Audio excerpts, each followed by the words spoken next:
Halo, sedikit informasi saya harus sampaikan. Sebetulnya saya nggak mau untuk berbicara secara langsung di video atau YouTube atau Facebook atau live streaming dan lain sebagainya, karena saya hanya fokus bekerja untuk offline secara langsung ya. Jadi di kantor saya benar-benar bekerja secara offline, secara langsung, nggak melalui media sosial. Tetapi kali ini saya terpaksa harus menggunakan media sosial karena untuk bisa menjangkau kalian semua mbak-mbak yang bekerja di Hong Kong.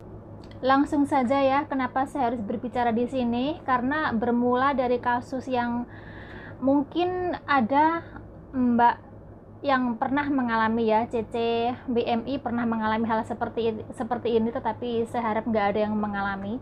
Nah, kisah ini bermula dari saya punya seorang CC yang bekerja merawat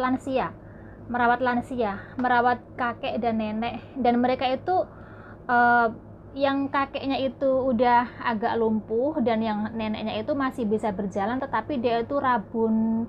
Jadi matanya itu nggak bisa melihat dengan jelas ya. Jadi agak-agak rabun dan nggak begitu bisa mengenali orang. Nah, masalah muncul adalah ketika suatu saat si nenek menerima telepon dari seberang sana, yang penelpon ini mengaku sebagai anaknya si nenek. Nah, ceritanya karena si nenek ini udah agak-agak sedikit pikun dan sedikit agak rabun, matanya nggak bisa melihat dengan jelas. Jadi si nenek tersebut cuman mendengar telepon dari seberang yang mengaku sebagai anaknya tersebut. Nenek tersebut merespon dengan sangat serius, dan ternyata anaknya yang ada di seberang itu dia meminta si nenek untuk memberikan dia uang karena dia sedang butuh uang dan sangat urgent, sangat mendadak, dan hanya si nenek yang bisa menolong dia, begitu katanya.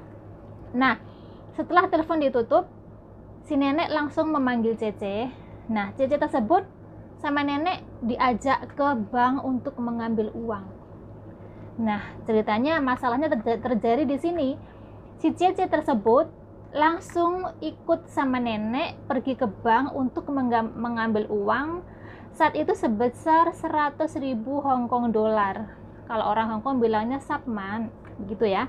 Jadi uang 100.000 Hong Kong dolar itu diambil dari bank. Nenek yang udah pikun ini tadi dibawa sama Cece ke bank.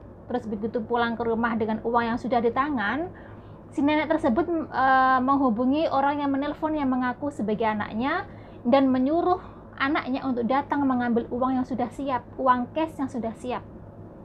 Nah, masalah berikutnya adalah si penelpon yang mengaku sebagai anaknya tersebut meminta si nenek untuk turun menyerahkan uang tersebut.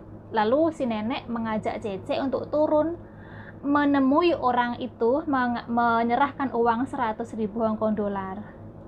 Masalahnya di mana ya? Sebetulnya masalahnya itu sangat gampang. Seharusnya sebelum pergi ke bank, si Cece itu harus menghubungi anak dari majikan. Apa benar yang menelpon tadi itu anaknya? Karena kan si nenek sudah pikun. Tetapi Cece tadi nggak menghubungi anak dari majikan. Dia ikut saja apa kata nenek. Padahal nenek sudah tua, nenek sudah pikun. Jadi nenek tentunya tidak bisa mengenali dengan jelas itu siapa-siapa. Nah, parahnya si Cece setelah mengantarnya ambil uang di bank langsung pulang, si Cece juga ikut mengantar si nenek untuk menyerahkan uang kepada yang bersangkutan orang. Akhirnya untuk mengantarkan uang tersebut, nenek sama Cece turun ke bawah rumah menemui si penipu tadi. Lantas sesampainya di bawah rumah tadi, si nenek diantar sama Cece dengan uang 100.000 Hong Kong dolar, menunggu anaknya, yaitu si penipu tadi, menunggu yang mengaku-ngaku sebagai anaknya untuk ambil uang. Nah, akhirnya si anak tadi menelpon nenek dan mengatakan bahwa yang ambil uang nanti adalah cucunya karena dia nggak sempat datang. Nah, akhirnya datanglah setelah ditunggu seorang mui-mui adik kecil yang umurnya itu 12 tahun mengambil uang yang dibawa oleh si nenek tadi. Dan dengan serta-merta uang 100.000 Hong Kong dollar ini sama si nenek lewat CC diserahkan ke anak kecil yang umurnya 12 tahun tadi untuk dibawa pergi. Harusnya kalian harus berpikir ya, secara logika harus berpikirnya seperti apa. Masa sih kalau itu anaknya, kalau itu bener-bener anaknya mau minta uang si nenek, terus uang yang diminta itu lumayan besar, karena 100.000 Hong Kong dollar itu kan satu gepok uang kan, itu kan banyak kan. Masa sih mau nyuruh anak kecil yang umurnya baru 12 tahun untuk mengambil? Dan lagi kenapa anak itu nggak datang ke rumah tetapi cuma di bawah rumah? Nah, di sini kita harus pinter ya. Lain kali kalau misalnya ada kejadian seperti ini, kalian harus cepat bertindak sebelum berlanjut, sebelum penyerahan uang itu. Nomor satu yang kalian harus lakukan adalah mengkonfirmasi si majikan, mengkonfirmasi anaknya majikan yang kalian sudah tahu. Tanya, apa benar ada anak nama ini menelpon minta uang ke Bobo untuk diserahkan uang sekian. Jangan diam aja mengikuti apa yang orang tua lakukan, apa yang nenek lakukan. Karena nenek itu secara logika dia sudah agak pikun, nomor satu. Nomor dua, dia kurang pengetahuan tentang media sosial bahwa banyak penipuan di luar sana. Jadi kita jadi kalian semua sebagai BMI yang menjaga orang tua, selain kalian itu benar-benar menjaga mereka, membantu mereka dalam fisik atau apa, tolong ya dilindungi juga majikan kalian. Karena ini tanggung jawab besar.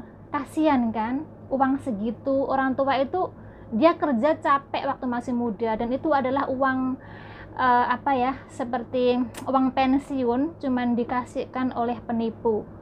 Dan kalian sebagai pembantunya itu harusnya mengkonfirmasi sebelumnya apa benar ini anaknya si nenek. Jangan diputusin sendiri, jangan diputusin apa kata nenek kalian ikutin, karena nenek itu benar-benar nggak ngerti. Dan karena kasus ini akhirnya si Cece dijadikan saksi di kantor polisi dan dimintain keterangan kenapa kronologisnya seperti ini, bagaimana. Jadi kita masih belum tahu bagaimana kelanjutannya. Jadi cuman pesan saya di sini adalah buat kalian yang menjaga orang tua, menjaga lansia, kalian harus pinter dan harus menanyakan sebelum kejadian, sebelum sesuatu terjadi, kalian harus memastikan dulu.